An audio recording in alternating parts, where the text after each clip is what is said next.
Iya, makanya ketika kita mendeskripsikan Tuhan, kita menggunakan patokan juga manusia yang hidup ini. Kita melihat, berarti kita juga mengatakan Allah juga melihat. Kita berbicara enggak? Berbicara. Allah juga berbicara. Kita mendengar enggak? Ya pasti Allah juga mendengar juga dong. Namanya sesuatu yang hidup itu ya bisa melihat, bisa bicara, terutama punya kehendak. Nah, tetapi di mana letak kehendak kita? Apakah kita punya kehendak yang lepas dengan kehendak Allah yang bisa berbenturan? Kalau kehendak kita tidak sama dengan kehendak Allah, mana yang menang? Sebetulnya mah ketika kita punya kehendak, itu adalah kehendak Allah. Allah membikin kehendak di dalam diri kita. Wa ma tasyauna illa ayyasha Allah. Ketika engkau berkehendak, itu hakikatnya itu kehendak Allah. Ketika Allah ingin memberikan sesuatu kepada kamu, maka Allah akan menggerakkan hatimu untuk meminta kepadanya. Oke? Ada seorang laki-laki jatuh cinta sama anak perempuan. Saya kasih baca sholawat 80.000 sehari.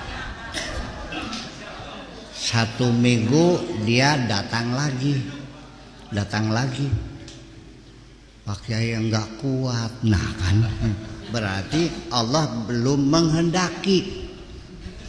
Kalinya nggak bisa, bokongnya gatel. Itu. Tetapi kalau Allah menghendaki, pasti dia punya semangat yang tinggi untuk meminta dan Allah kabulkan. Ya, saya cerita ulang lagi. Ada ini sebaliknya perempuan, umurnya sudah 29 tahun, sarjana. Kemudian dia cantik jelita dari turunan orang kaya. Gak masuk akal, masa kamu gak laku? Ya cantik, ya kaya, pinter, masa gak laku? Gak mungkin. Ini pasti kesalahan dalam dirimu sendiri. Apa? Terlalu banyak syarat. Coba padu asal lanang gelis. Kata dia, daripada saya asal lelaki, lebih nggak usah kawin lagi. Jadi saya kasih amalan sama, baca sholawat 80.000. Maksud saya kasih amalan yang kira-kira dia tidak sanggup melakukannya. Kira-kira nggak sanggup melakukannya. Supaya dia menyerah, akhirnya saya yang nyariin nanti.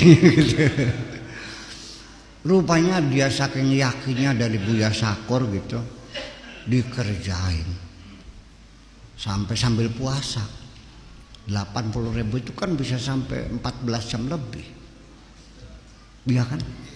Hanya untuk tidur aja. Tidur juga kurang. Rupanya pada hari terakhir ke 30 sekian hari, rupanya untuk menahan ngantuk dia dikiranya sengaja sambil berjalan supaya jangan tidur kan gitu. Jalan gitu, rupanya lengah ketabrak mobil.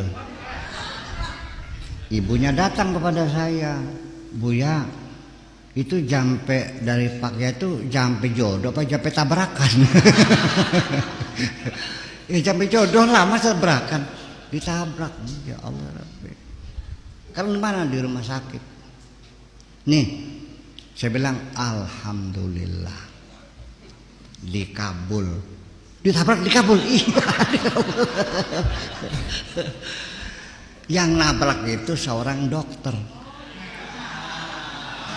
Masih bujangan. Dokternya baik sekali. Dia juga sama lagi mencari istri yang paling ideal. Mencari zaujah salihah. Jadi dia merasa berdosa, the feeling of guilty, rasa berdosa, tanggung jawab, bawa ke rumah sakit, diobatin, ditungguin sampai disuapin makanya. Oke?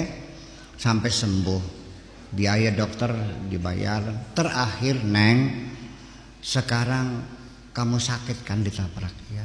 Saya akan kasih ganti, sok minta berapa. Bayangkan.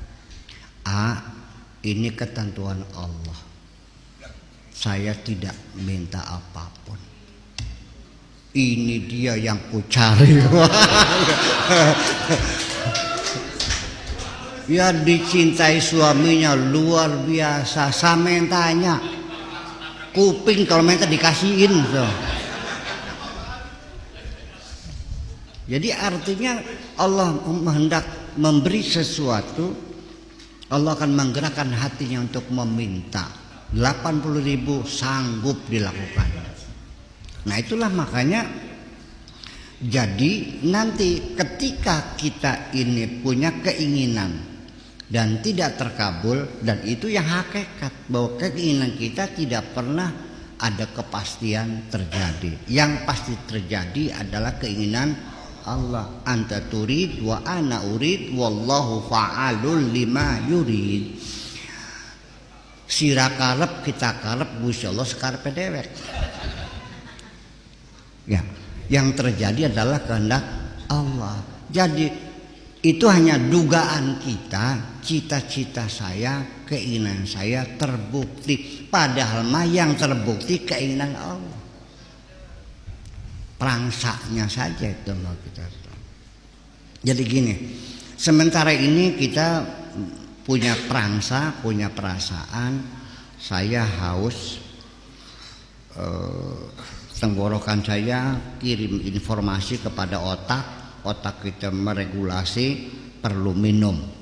Akhirnya tangan saya nyodor ke gelas, tangan saya ngangkat gelas, mulut saya menghisap air. Dikiranya kita ini bisa bekerja otomatis menggerakkan apa saja karena keinginan kita. Ini sama contohnya seperti seorang supir kereta listrik, namanya masinis. Sementara itu komando kecepatan tambah.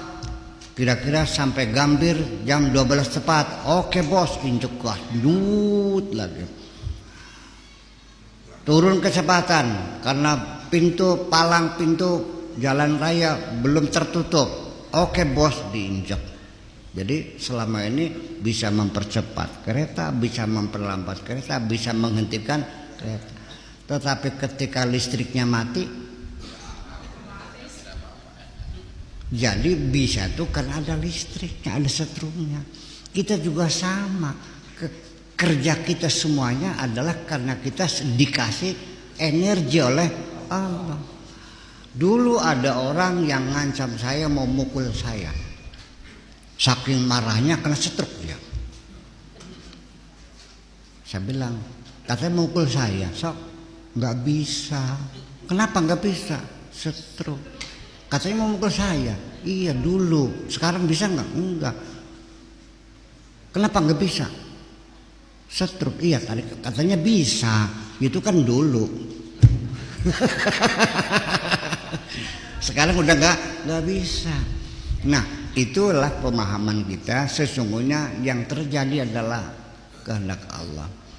Bayangkan. Kalau saya sebagai seorang sutradara mau bikin lakon sandiwara Miss Cicih, Kalimantan tuh, inget gak Cicih, Miss Cicih di perapatan tuh dulu kan enggak.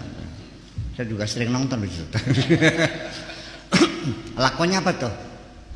Macam-macam lah, ada Sangkuriang macam-macam. Nah lakon itu kan seorang sutradara itu kan sudah menentukan pemainnya 10 orang. Ini yang jadi dunungan, ini yang jadi pembantu, ini yang jadi tetangga, ini yang jadi tukang masak, kan gitu. Semuanya kan. Nah, bayangkan kalau masing-masing pemain itu sesuai dengan kehendaknya masing-masing, terjadi lakon enggak? Dunia ini kacau terapi, rapi. Berarti ada aturan kan? Ya iya.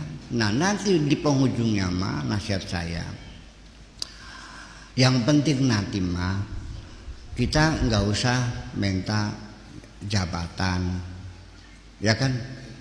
Tidak minta posisi, pengen jadi raja, pengen jadi pacarnya, serinya gitu, nggak usah. Yang penting apapun ketentuan Allah, saya diposisikan sebagai apa, yuk kita bermain sandiwara bersama-sama di atas panggung raksasa ini. Peran apapun yang Allah berikan, terima saja. Yang penting Anda bermain how to be the best actor, bagaimana menjadi pemain terbaik. Jadi tukang beca dapat piala citra.